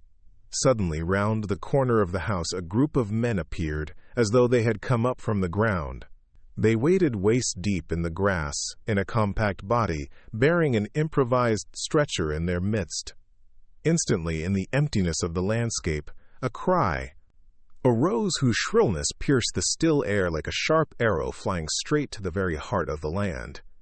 And, as if by enchantment, streams of human beings, of naked human beings, with spears in their hands, with bows, with shields, with wild glances and savage movements, were poured into the clearing by the dark-faced and pensive forest. The bushes shook, the grass swayed for a time, and then everything stood still in attentive immobility. Now, if he does not say the right thing to them, we are all done for, said the Russian at my elbow. The knot of men with the stretcher had stopped too, halfway to the steamer, as if petrified. I saw the man on the stretcher sit up, lank and with an uplifted arm, above the shoulders of the bearers. Let us hope that the man who can talk so well of love in general will find some particular reason to spare us this time, I said. I resented bitterly the absurd danger of our situation, as if to be at the mercy of that atrocious phantom had been a dishonoring necessity. I could not hear a sound, but through my glasses I saw the thin arm extended commandingly, the lower jaw moving, the eyes of that apparition shining darkly far in its bony head that nodded with grotesque jerks. Kurtz. Kurtz. That means short in German, don't it? Well, the name was as true as everything else in his life. And death. He looked at least 7 feet long. His covering had fallen off, and his body emerged from it pitiful and appalling as from a winding sheet. I could see the cage of his ribs all astir, the bones of his arm waving. It was as though an animated image of death carved out of old ivory had been shaking its hand with menaces at a motionless crowd of men made of dark and glittering bronze. I saw him open his mouth wide. It gave him a weirdly voracious aspect, as though he had wanted to swallow all the air, all the earth, all the men before him. A deep voice reached me faintly. He must have been shouting. He fell back suddenly. The stretcher shook as the bearer staggered forward again, and almost at the same time, I noticed that the crowd of savages was vanishing without any perceptible movement of retreat, as if the forest that had ejected these beings so suddenly had drawn them in again as the breath is drawn in a long aspiration. Some of the pilgrims behind the stretcher carried his arms, 2 shotguns, a heavy rifle, and a light revolver carbine, the thunderbolts of that pitiful Jupiter. The manager bent over him, murmuring as he walked, aside his head. They laid him down in one of the little cabins. Just a room for a bed place and a camp stool or two, you know. We had brought his belated correspondence, and a lot of torn envelopes and open letters littered his bed. His hand roamed feebly amongst these papers. I was struck by the fire of his eyes and the composed languor of his expression. It was not so much the exhaustion of disease. He did not seem in pain. The shadow looked satiated and calm, as though for the moment it had had its fill of all the emotions. He rustled one of the letters, and looking straight in my face said, "I am glad. Somebody had been writing to him about me." These special recommendations were turning up again. The volume of tone he emitted without effort, almost without the trouble of moving his lips, amazed me. A voice! A voice! It was grave, profound, vibrating, while the man did not seem capable of a whisper. However, he had enough strength in him, fictitious no doubt, to very nearly make an end of us, as you shall hear directly. The manager appeared silently in the doorway. I stepped out at once, and he drew the curtain after me. The Russian, eyed curiously by the pilgrims, was staring at the shore. I followed the direction of his glance. Dark human shapes could be made out in the distance, flitting indistinctly against the gloomy border of the forest, and near the river, 2 bronze figures, leaning on tall spears, stood in the sunlight under fantastic headdresses of spotted skins, warlike and still in statuesque repose, and from right to left along the lighted shore moved a wild and gorgeous apparition of a woman. She walked with measured steps, draped in striped and fringed cloths, treading the earth proudly, with a slight jingle and flash of barbarous ornaments. She carried her head high. Her hair was done in the shape of a helmet. She had brass leggings to the knee, brass wire gauntlets to the elbow, a crimson spot on her tawny cheek, innumerable necklaces of glass beads on her neck. Bizarre things, charms, gifts of witchmen that hung about her, glittered and trembled at every step. She must have had the value of several elephant tusks upon her. She was savage and superb, wild-eyed and magnificent.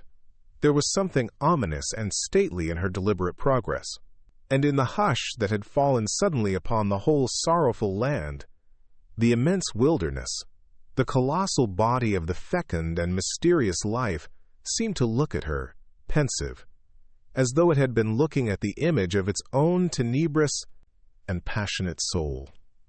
She came abreast of the steamer, stood still, and faced us. Her long shadow fell to the water's edge.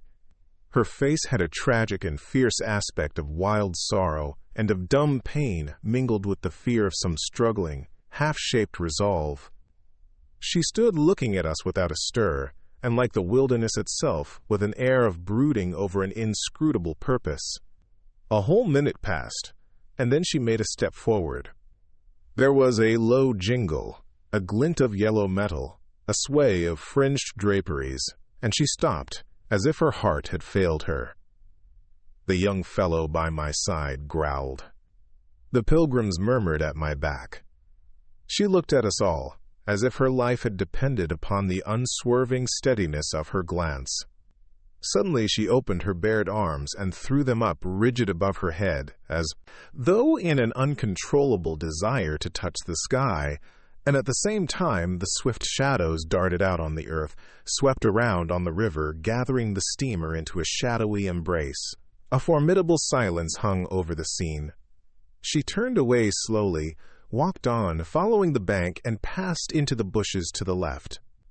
Once only her eyes gleamed back at us in the dusk of the thickets before she disappeared. If she had offered to come aboard, I really think I would have tried to shoot her, said the man of patches nervously. I have been risking my life every day for the last fortnight to keep her out of the house. She got in one day and kicked up a row about those miserable rags I picked up in the storeroom to mend my clothes with. I wasn't decent, at least it must have been that, for she talked like a fury to Kurtz for an hour, pointing at me now and then. I don't understand the dialect of this tribe. Luckily for me, I fancy Kurtz felt too ill that day to care, or there would have been mischief. I don't understand. No, it's too much for me. Ah, well, it's all over now. At this moment I heard Kurtz's deep voice behind the curtain. Save me. Save the ivory, you mean. Don't tell me. Save me. Why, I've had to save you. You are interrupting my plans now. Sick. Sick. Not so sick as you would like to believe. Never mind. I'll carry my ideas out yet. I will return. I'll show you what can be done. You with your little peddling notions, you are interfering with me. I will return. The manager came out. He did me the honor to take me under the arm and lead me aside. He is very low, he said. He considered it necessary to sigh, but neglected to be consistently sorrowful. We have done all we could for him, haven't we? But there is no disguising the fact. Mr. Kurtz has done more harm than good to the company. He did not see the time was not ripe for vigorous action. Cautiously. That's my principle. We must be cautious yet. The district is closed to us for a time. Deplorable. Upon the whole, the trade will suffer. I don't deny there is a remarkable quantity of ivory, mostly fossil. We must save it, at all events.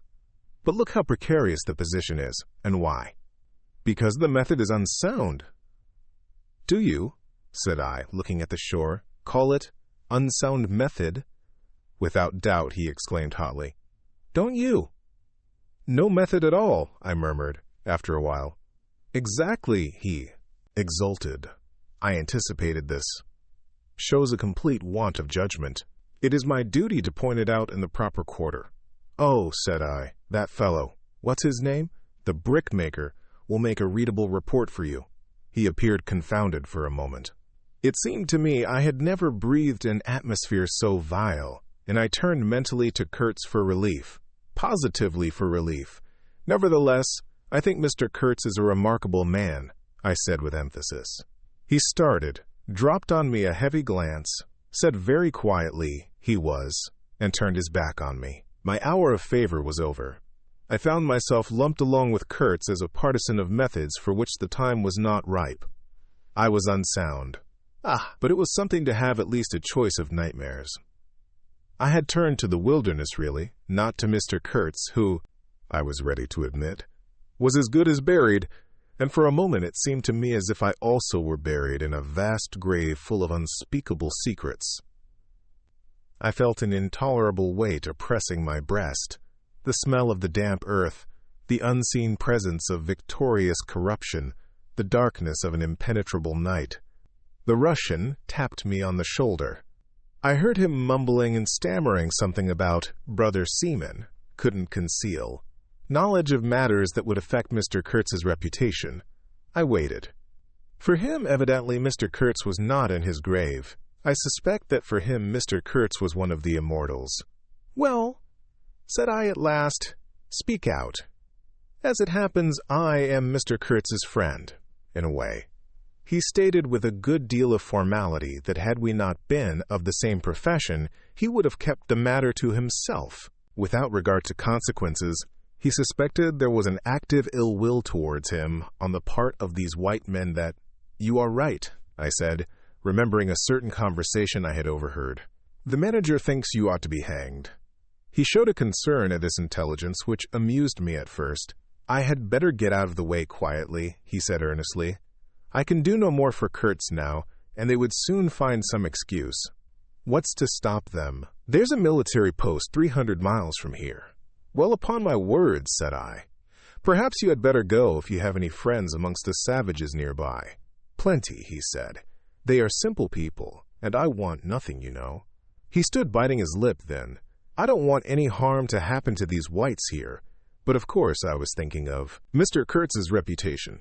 But you are a brother seaman and—" "All right," said I after a time. "Mr. Kurtz's reputation is safe with me." I did not know how truly I spoke. He informed me, lowering his voice, that it was Kurtz who had ordered the attack to be made on the steamer. He hated sometimes the idea of being taken away. And then again, "But I don't understand these matters. I am a simple man." He thought it would scare you away, that you would give it up, thinking him dead. I could not stop him. "Oh, I had an awful time of it this last month." "Very well," I said. "He is all right now." "Yes," he muttered, not very convinced apparently. "Thanks," said I. "I shall keep my eyes open. But quiet, eh?" he urged anxiously. It would be awful for his reputation if anybody here. I promised a complete discretion, with great gravity. "I have a canoe and 3 black fellows waiting not very far. I am off. Could you give me a few Martini Henry cartridges?" I could, and did, with proper secrecy. He helped himself, with a wink at me, to a handful of my tobacco. Between sailors, good English tobacco. At the door of the pilot house, he turned round. "I say, haven't you a pair of shoes you could spare?" He raised one leg. Look. The soles were tied with knotted strings, sandal-wise under his bare feet. I rooted out an old pair, at which he looked with admiration before tucking it under his left arm. One of his pockets, bright red, was bulging with cartridges. From the other, dark blue, peeped Towson's inquiry, etc., etc. He seemed to think himself excellently well equipped for a renewed encounter with the wilderness. "Ah, I'll never meet such a man again." You ought to have heard him recite poetry. His own, too, it was, he told me. "Poetry!" He rolled his eyes at the recollection of these delights. "Oh, he enlarged my mind. Goodbye," said I. He shook hands and vanished in the night. Sometimes I ask myself whether I had ever really seen him, whether it was possible to meet such a phenomenon. When I woke up shortly after midnight, his warning came to my mind with its hint of danger that seemed, in the starred darkness, real enough to make me get up for the purpose of having a look round. On the hill a big fire burned, illuminating fitfully a crooked corner of the station house. One of the agents, with a picket of a few of our blacks, armed for the purpose, was keeping guard over the ivory. But deep within the forest, red gleams that wavered, that seemed to sink and rise from the ground amongst confused columnar shapes of intense blackness, showed the exact position of the camp where Mr. Kurtz's adorers were keeping their uneasy vigil. The monotonous beating of a big drum filled the air with muffled shocks and a lingering vibration. A steady droning sound of many men chanting each to himself. Some weird incantation came out from the black, flat wall of the woods as the humming of bees comes out of a hive, and had a strange narcotic effect upon my half-awake senses. I believe I dozed off leaning over the rail, till an abrupt burst of yells, an overwhelming outbreak of a pent-up and mysterious frenzy, woke me up in a bewildered wonder. It was cut short all at once, and the low droning went on with an effect of audible and soothing silence. I glanced casually into the little cabin. A light was burning within, but Mr. Kurtz was not there. I think I would have raised an outcry if I had believed my eyes. But I didn't believe them at first. The thing seemed so impossible. The fact is, I was completely unnerved by a sheer blank fright, pure abstract terror, unconnected with any distinct shape of physical danger. What made this emotion so overpowering was, how shall I define it? The moral shock I received, as if something altogether monstrous, intolerable to thought and odious to the soul, had been thrust upon me unexpectedly. This lasted, of course, the merest fraction of a second, and then the usual sense of commonplace, deadly danger, the possibility of a sudden onslaught and massacre, or something of the kind, which I saw impending, was positively welcome and composing. It pacified me, in fact, so much that I did not raise an alarm. There was an agent buttoned up inside an ulster and sleeping on a chair on deck within 3 feet of me. The yells had not awakened him. He snored very slightly. I left him to his slumbers and leaped ashore. I did not betray Mr. Kurtz. It was ordered I should never betray him. It was written I should be loyal to the nightmare of my choice. I was anxious to deal with this shadow by myself alone, and to this day I don't know why I was so jealous of sharing with anyone the peculiar blackness of that experience. As soon as I got on the bank, I saw a trail, a broad trail through the grass. I remember the exultation with which I said to myself, "He can't walk. He is crawling on all fours. I've got him." The grass was wet with dew. I strode rapidly with clenched fists. I fancy I had some vague notion of falling upon him and giving him a drubbing. I don't know, I had some imbecile thoughts. The knitting old woman with the cat obtruded herself upon my memory as a most improper person to be sitting at the other end of such an affair. I saw a row of pilgrims squirting lead in the air out of Winchesters held to the hip. I thought I would never get back to the steamer, and imagined myself living alone and unarmed in the woods to an advanced age. Such silly things. You know. And I remember I confounded the beat of the drum with the beating of my heart, and was pleased at its calm regularity. I kept to the track, though, then stopped to listen. The night was very clear, a dark blue space, sparkling with dew and starlight, in which black things stood very still. I thought I could see a kind of motion ahead of me. I was strangely cocksure of everything that night. I actually left the track and ran in a wide semicircle, I verily believe, chuckling to myself, so as to get in front of that stir, of that motion I had seen, if indeed I had seen anything. I was circumventing Kurtz as though it had been a boyish game. I came upon him, and if he had not heard me coming, I would have fallen over him too, but he got up in time. He rose, unsteady, long, pale, indistinct, like a vapor exhaled by the earth, and swayed slightly, misty and silent before me, while at my back the fires loomed between the trees, and the murmur of many voices issued from the forest. I had cut him off cleverly, but when actually confronting him, I seemed to come to my senses. I saw the danger in its right proportion. It was by no means over yet. Suppose he began to shout, though he could hardly stand, there was still plenty of vigor in his voice. "Go away. Hide yourself," he said, in that profound tone. It was very awful. I glanced back. We were within 30 yards from the nearest fire. A black figure stood up, strode on long black legs, waving long black arms across the glow. It had horns, antelope horns, I think, on its head. Some sorcerer, some witchman, no doubt. It looked fiend-like enough. "Do you know what you are doing?" I whispered. "Perfectly," he answered, raising his voice for that single word. It sounded to me far off and yet loud like a hail through a speaking trumpet. If he makes a row, we are lost, I thought to myself.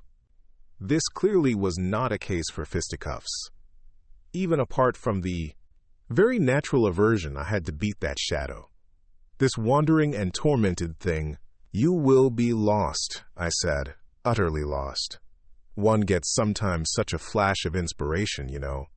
I did say the right thing, though indeed he could not have been more irretrievably lost than he was at this very moment, when the foundations of our intimacy were being laid, to endure, even to the end, even beyond.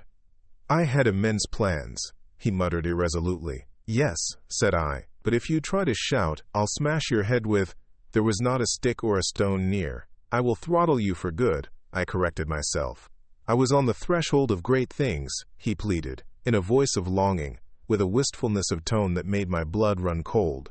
And now for this stupid scoundrel. Your success in Europe is assured in any case, I affirmed, steadily. I did not want to have the throttling of him, you understand. And indeed, it would have been very little use for any practical purpose. I tried to break the spell, the heavy, mute spell of the wilderness that seemed to draw him to its pitiless breast by the awakening of forgotten and brutal instincts, by the memory of gratified and monstrous passions. This alone, I was convinced, had driven him out to the edge of the forest, to the bush, towards the gleam of fires, the throb of drums, the drone of weird incantations. This alone had beguiled his unlawful soul beyond the bounds of permitted aspirations. And, don't you see, the terror of the position was not in being knocked on the head, though I had a very lively sense of that danger too, but in this, that I had to deal with a being to whom I could not appeal in the name of anything high or low.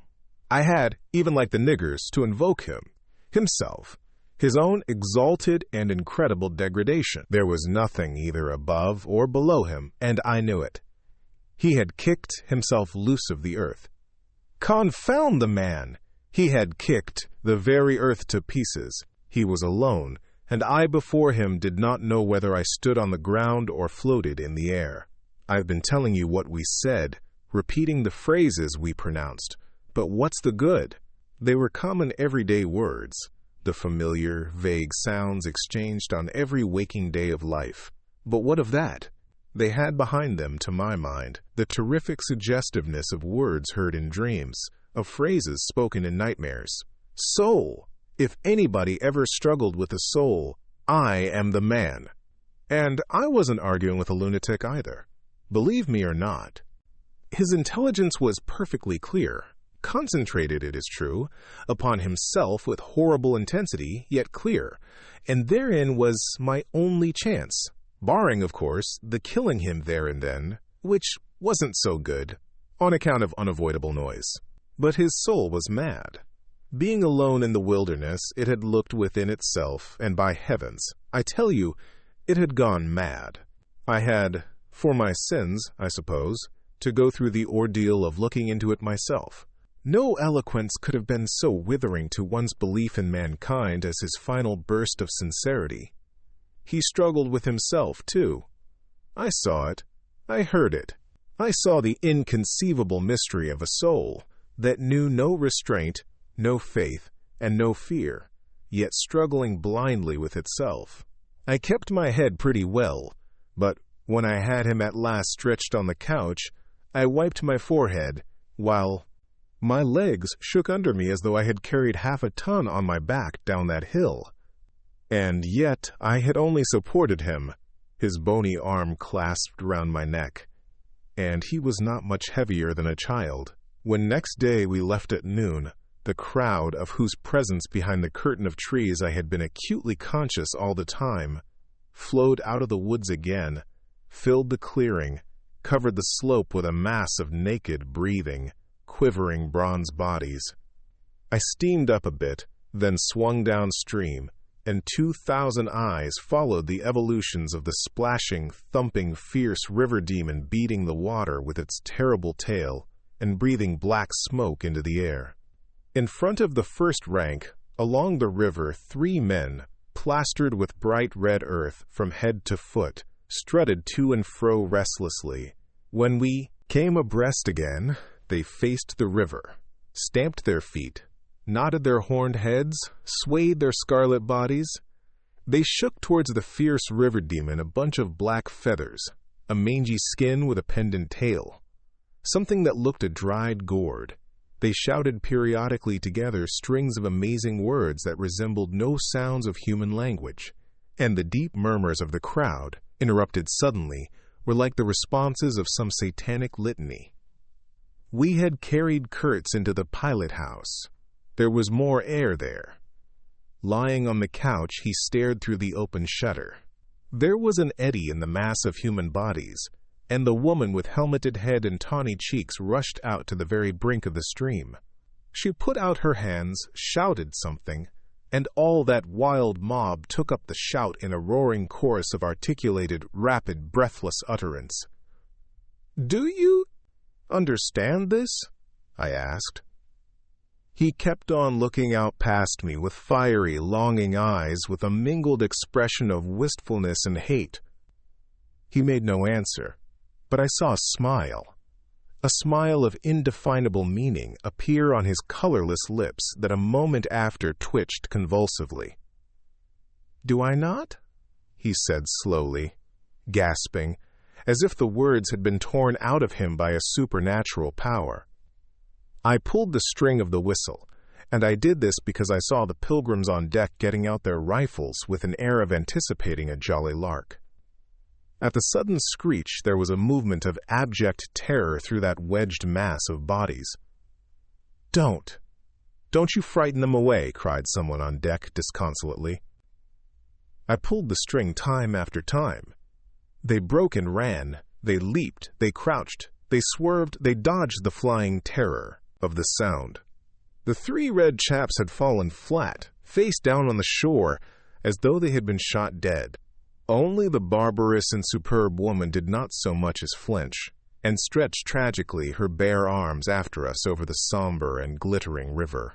And then that imbecile crowd down on the deck started their little fun, and I could see nothing more for smoke. The brown current ran swiftly out of the heart of darkness, bearing us down towards the sea with twice the speed of our upward progress, and Kurtz's life was running swiftly too, ebbing out of his heart into the sea of inexorable time. The manager was very placid. He had no vital anxieties now. He took us both in with a comprehensive and satisfied glance. The affair had come off as well as could be wished. I saw the time. Approaching when I would be left alone of the party of unsound method, the pilgrims looked upon me with disfavor. I was, so to speak, numbered with the dead. It is strange how I accepted this unforeseen partnership, this choice of nightmares forced upon me in the tenebrous land invaded by these mean and greedy phantoms. Kurtz discoursed. A voice! A voice! It rang deep to the very last. It survived his strength to hide in the magnificent folds of eloquence the barren darkness of his heart. Oh, he struggled. The wastes of his weary brain were haunted by shadowy images now, images of wealth and fame revolving obsequiously round his unextinguishable gift of noble and lofty expression. My intended, my station, my career, my ideas, these were the subjects for the occasional utterances of elevated sentiments. The shade of the original Kurtz frequented the bedside of the hollow sham, whose fate it was to be buried presently in the mold of primeval earth. But both the diabolic love and the unearthly hate of the mysteries it had penetrated fought for the possession of that soul satiated with primitive emotions, avid of lying fame, of sham distinction, of all the appearances of success and power. Sometimes he was contemptibly childish. He desired to have kings meet him at railway stations on his return from some ghastly nowhere where he intended to accomplish great things. You show them you have in you something that is really profitable, and then there will be no limits to the recognition of your ability, he would say. Of course you must take care of the motives, right motives, always.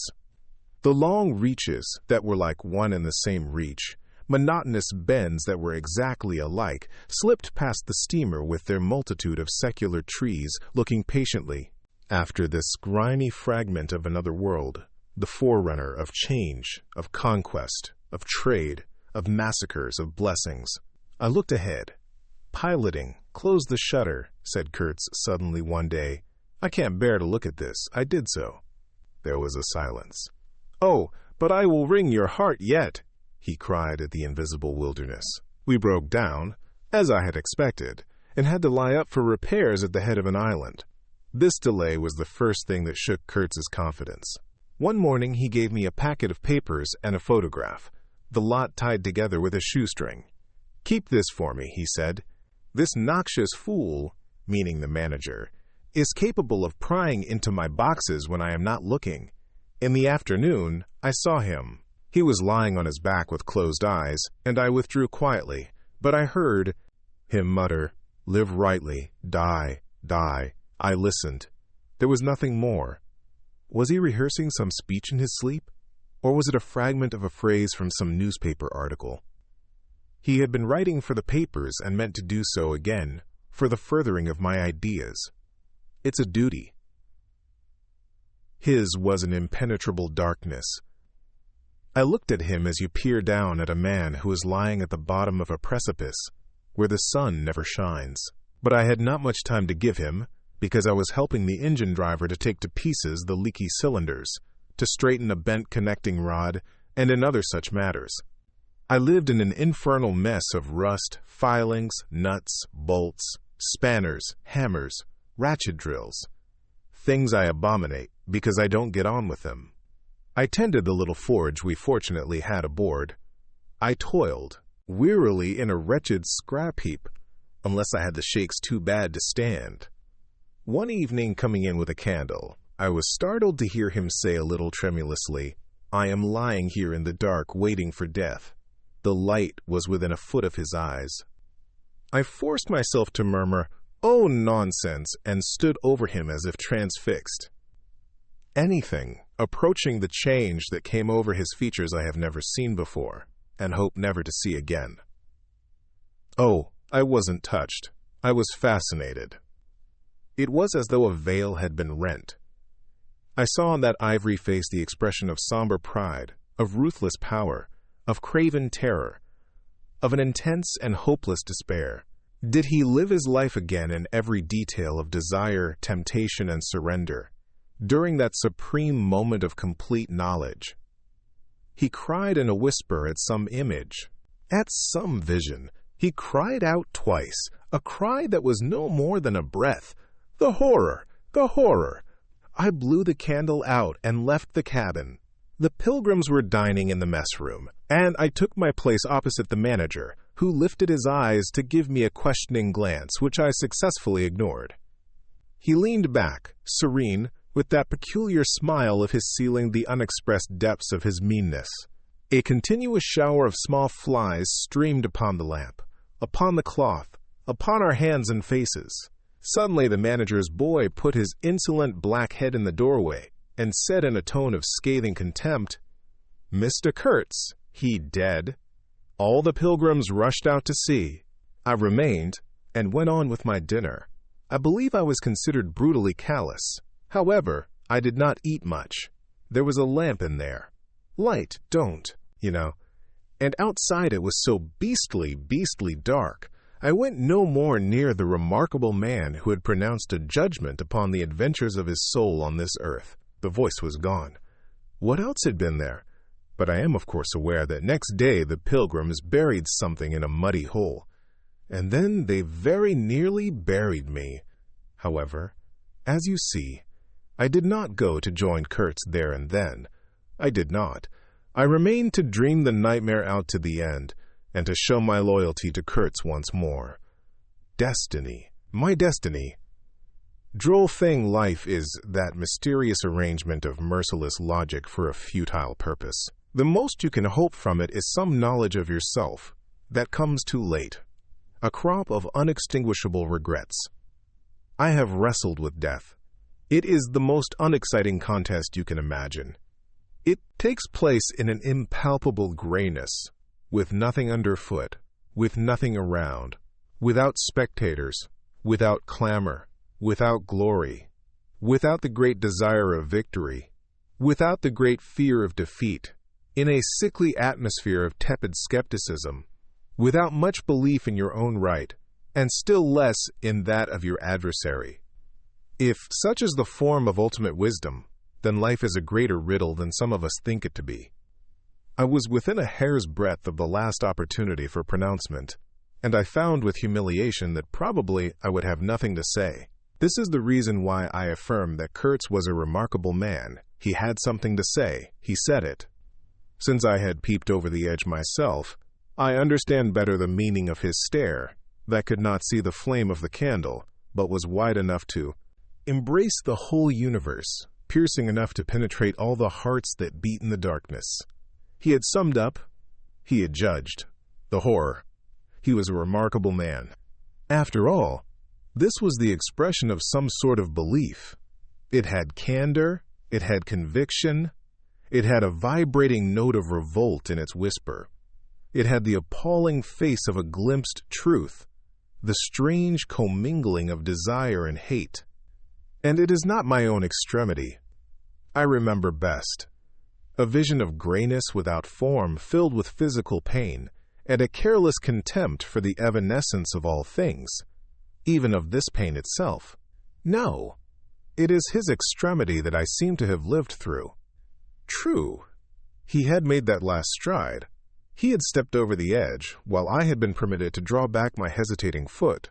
And perhaps in this is the whole difference, perhaps all. The wisdom and all truth and all sincerity are just compressed into that inappreciable moment of time in which we step over the threshold of the invisible. Perhaps I like to think my summing up would not have been a word of careless contempt. Better his cry. Much better. It was an affirmation, a moral victory paid for by innumerable defeats, by abominable terrors, by abominable satisfactions. But it was a victory.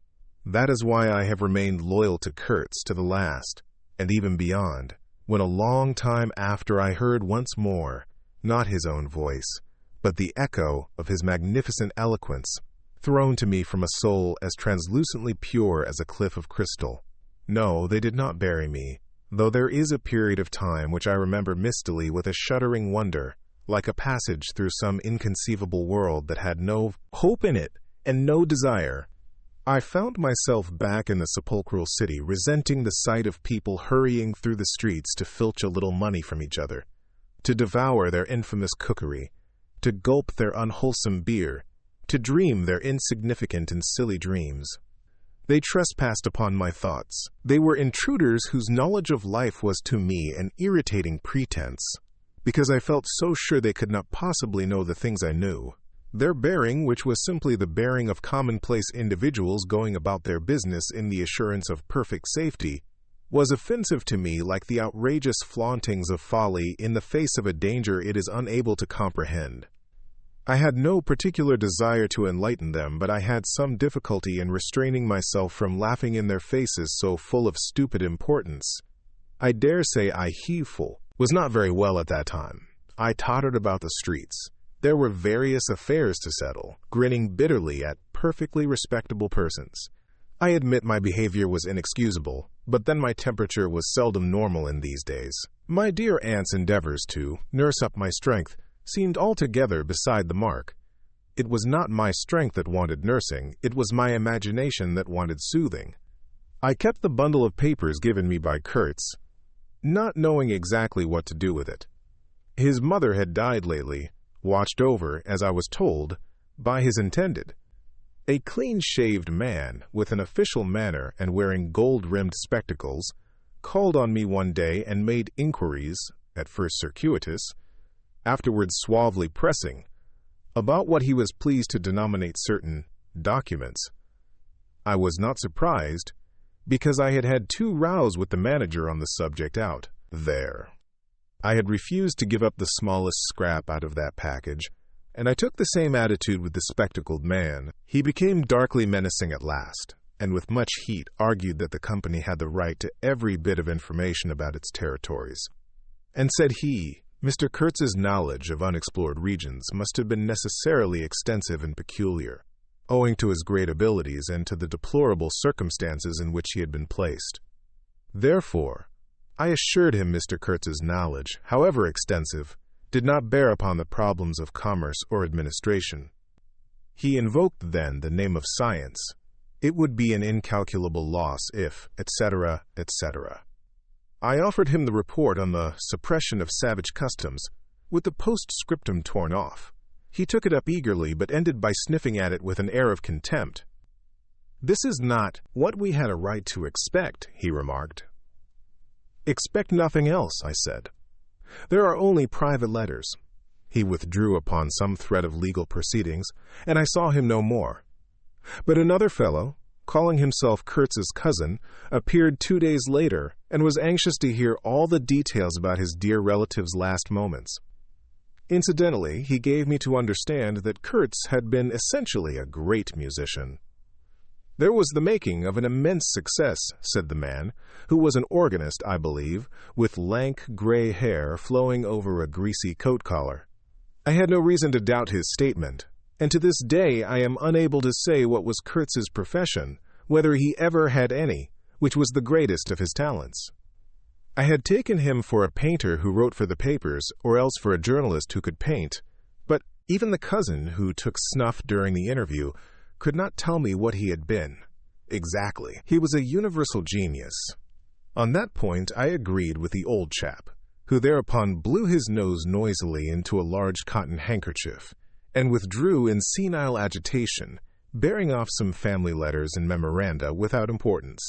Ultimately, a journalist anxious to know something of the fate of his dear colleague turned up. This visitor informed me Kurtz's proper sphere ought to have been politics, on the popular side.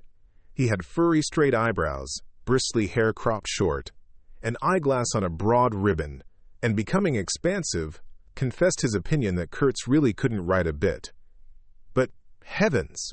How that man could talk! He electrified large meetings. He had faith. Don't you see? He had the faith. He could get himself to believe anything. Anything.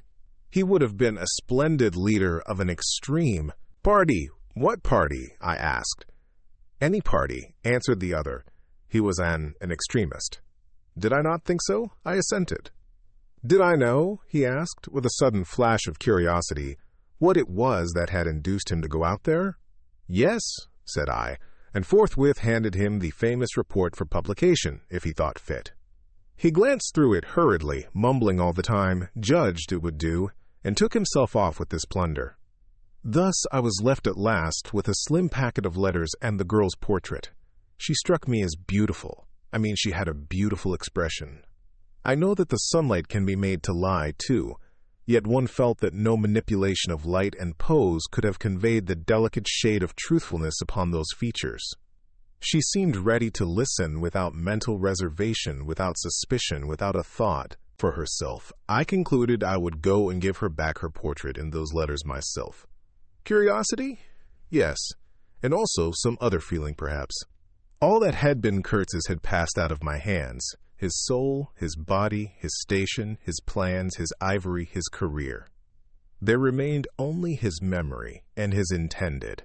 And I wanted to give that up, too, to the past, in a way, to surrender personally all that remained of him with me to that oblivion which is the last word of our common fate. I don't defend myself. I had no clear perception of what it was I really wanted. Perhaps it was an impulse of unconscious loyalty, or the fulfillment of one of those ironic necessities that lurk in the facts of human existence. I don't know. I can't tell. But I went. I thought his memory was like the other memories of the dead that accumulate in every man's life, a vague impress on the brain of shadows that had fallen on it in their swift and final passage. But before the high and ponderous door, between the tall houses of a street as still and decorous as a well-kept alley in a cemetery, I had a vision of him on the stretcher, opening his mouth voraciously, as if to devour all the earth with all its mankind. He lived then before me. He lived as much as he had ever lived, a shadow insatiable of splendid appearances, of frightful realities, a shadow darker than the shadow of the night, and draped nobly in the folds of a gorgeous eloquence. The vision seemed to enter the house with me. The stretcher, the phantom bearers, the wild crowd of obedient worshippers, the gloom of the forests, the glitter of the reach between the murky bends, the beat of the drum, regular and muffled, like the beating of a heart, the heart of a conquering darkness. It was a moment of triumph for the wilderness, an invading and vengeful rush which, it seemed to me, I would have to keep back alone for the salvation of another soul. And the memory of what I had heard him say afar there, with the horned shapes stirring at my back, in the glow of fires, within the patient woods, those broken phrases came back to me, were heard again in their ominous and terrifying simplicity. I remembered his abject pleading, his abject threats, the colossal scale of his vile desires, the meanness, the torment, the tempestuous anguish of his soul. And later on I seemed to see his collected, languid manner, when he said one day, "This lot of ivory now is really mine." The company did not pay for it. I collected it myself at a very great personal risk. I'm afraid they will try to claim it as theirs, though. It is a difficult case. What do you think I ought to do? Resist? Eh? I want no more than justice. He wanted no more than justice. No more than justice. I rang the bell before a mahogany door on the first floor, and while I waited, he seemed to stare at me out of the glassy panel. Stare with that wide and immense stare, embracing, condemning, loathing all the universe. I seemed to hear the whispered cry, "The horror! The horror!" The dusk was falling. I had to wait in a lofty drawing room with 3 long windows from floor to ceiling that were like 3 luminous and bedraped columns. The bent gilt legs and backs of the furniture shone in indistinct curves. The tall marble fireplace had a cold and monumental whiteness. A grand piano stood massively in a corner, with dark gleams on the flat surfaces like a somber and polished sarcophagus. A high door opened, closed. I rose. She came forward, all in black, with a pale head, floating towards me in the dusk. She was in mourning. It was more than a year since his death, more than a year since the news came. She seemed as though she would remember and mourn forever. She took both my hands in hers and murmured, "I had heard you were coming." I noticed she was not very young. I mean, not girlish. She had a mature capacity for fidelity, for belief, for suffering. The room seemed to have grown darker, as if all the sad light of the cloudy evening had taken refuge on her forehead. This fair hair, this pale visage, this pure brow seemed surrounded by an ashy halo from which the dark eyes looked out at me. Their glance was guileless, profound, confident, and trustful. She carried her sorrowful head as though she were proud of that sorrow, as though she would say, I alone know how to mourn for him as he deserves." But while we were still shaking hands, such a look of awful desolation came upon her face that I perceived she was one of those creatures that are not the playthings of time. For her he had died only yesterday. And, by Jove, the impression was so powerful that for me, too, he seemed to have died only yesterday. Nay, this very minute. I saw her and him in the same instant of time. His death and her sorrow. I saw her sorrow in the very moment of his death. Do you understand? I saw them together. I heard them together. She had said, with a deep catch of the breath, "I have survived," while my strained ears seemed to hear distinctly, mingled with her tone of despairing regret, the summing up whisper of his eternal condemnation. I asked myself what I was doing there, with a sensation of panic in my heart, as though I had blundered into a place of cruel and absurd mysteries not fit for a human being to behold. She motioned me to a chair. We sat down. I laid the packet gently on the little table, and she put her hand over it. "You knew him well," she murmured, after a moment of mourning silence. "Intimacy grows quickly out there," I said. "I knew him as well as it is possible for one man to know another." "And you admired him," she said. It was impossible to know him and not to admire him. Was it? He was a remarkable man, I said, unsteadily. Then, before the appealing fixity of her gaze that seemed to watch for more words on my lips, I went on. It was impossible not to. Love him, she finished eagerly, silencing me into an appalled dumbness. How true. How true. But when you think that no one knew him so well as I had all his noble confidence. I knew him best. You knew him best, I repeated. And perhaps she did, but with every word spoken the room was growing darker, and only her forehead, smooth and white, remained illumined by the inextinguishable light of belief and love. You were his friend, she went on. His friend, she repeated, a little louder. You must have been, if he had given you this and sent you to me. I feel I can speak to you, and, oh, I must speak. I want you who have heard his last words, to know I have been worthy of him. It is not pride. Yes, I am proud to know I understood him better than anyone on earth. He told me so himself. And since his mother died, I have had no one to... I listened. The darkness deepened. I was not even sure whether he had given me the right bundle. I rather suspect he wanted me to take care of another batch of his papers, which, after his death, I saw the manager examining under the lamp. And the girl talked, easing her pain in the certitude of my sympathy. She talked as thirsty men drink. I had heard that her engagement with Kurtz had been disapproved by her people. He wasn't rich enough or something. And indeed, I don't know whether he had not been a pauper all his life. He had given me some reason to infer that it was his impatience of comparative poverty that drove him out there. Quote, comma, ... Who was not his friend who had heard him speak once, she was saying. He drew men towards him by what was best in them. She looked at me with intensity. It is the gift of the great, she went on, and the sound of her low voice seemed to have the accompaniment of all the other sounds, full of mystery, desolation, and sorrow, I had ever heard. The ripple of the river, the soughing of the trees swayed by the wind, the murmurs of the crowds, the faint ring of incomprehensible words cried from afar, the whisper of a voice speaking from beyond the threshold. You know, she cried. Yes, I know, I said, with something like despair in my heart, but bowing my head before the faith that was in her, before that great and saving illusion that shone with an unearthly glow in the darkness, in the triumphant darkness from which I could not have defended her, from which I could not even defend myself. What a loss to me, to us! She corrected herself with beautiful generosity, then added in a murmur, to the world. By the last gleams of twilight I could see the glitter of her eyes, full of tears that would not fall. I have been very happy, very fortunate, very proud, she went on. Too fortunate, too happy for a little while. And now I am unhappy for life. She stood up. Her fair hair seemed to catch all the remaining light in a glimmer of gold. I rose too.